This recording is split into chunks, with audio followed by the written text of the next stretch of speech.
I didn't want trouble. After 20 years in the U.S. Army Special Forces, I'd had my fill of chaos. I retired to a quiet corner of Arizona, bought a 100-acre ranch, and spent my time raising horses, helping veterans, and enjoying the silence that comes after a life of noise. That silence didn't last. It started with a letter from the newly formed Silver Butte Homeowners Association, an HOA that was creeping its influence further than anyone had expected. They claimed my ranch violated zoning aesthetics, said the fencing was non-compliant, the barn an eyesore, and that unregistered livestock could attract legal action. I laughed the first time I read one. My ranch sat outside their original boundaries and had been zoned agricultural since the 1940s. But the HOA wasn't laughing. They sent more letters, then citations, then bills for violation fees totaling over $4,000. I ignored them all because they held no legal authority over my land. That's when they got dirty. One early morning, around 5:30 a.m., I woke to the sound of engines. Not one, several. Vehicles rolled up to my property line, lights flashing, dust rising. I grabbed my binoculars. 4 marked SUVs, 2 unmarked trucks, and men stepping out in tactical gear. Sheriff's Department, I thought, but something didn't add up. The uniforms were mismatched, some without patches. The trucks had magnetic decals that said Code Enforcement Task Force. I pulled on my boots, radioed my ranch hand to stay put, and walked calmly toward the front gate. A heavy-set man with a clipboard met me halfway.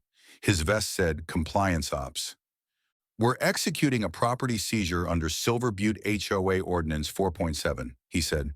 You've refused to comply with civil penalties. This land is being taken into administrative receivership. Under whose authority? I asked. The HOA's.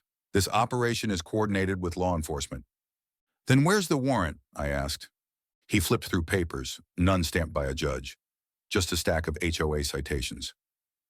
I'm going to ask you to leave, I said, calm but firm.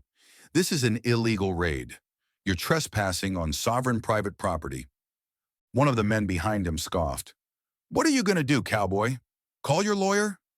No, I said, I'm a Green Beret, and I've trained for worse than this. I whistled once, sharp and clear. That's when my dogs came over the ridge. 2 massive Belgian Malinois, both trained in search and apprehension. They flanked me, growling low. Next, I activated the gate locks, reinforced with electronic deadbolts, and sent a drone up, broadcasting the entire encounter live to a secured cloud channel. You're being recorded, gentlemen, I said. That drone feed's being mirrored by 2 veteran advocacy groups and 1 federal liaison. You still want to play sheriff? Tension rose. Some of them looked nervous. Then came the sirens, real ones. The actual sheriff's department, called in by my silent panic trigger. They pulled up fast, lights on, weapons at the ready. Drop your weapons and step away from the gate, the sheriff ordered. The HOA task force hesitated, but the presence of real law enforcement shifted everything. It unraveled quickly. Turns out the HOA had assembled their own compliance unit, a mixture of overzealous security contractors and off-duty officers hired under shady pretenses. No valid warrants, no judicial oversight. Every one of them was detained.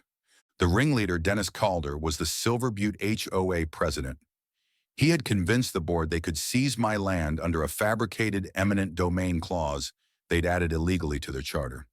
He was arrested on the spot for impersonating law enforcement, conspiracy to commit unlawful seizure, and trespassing.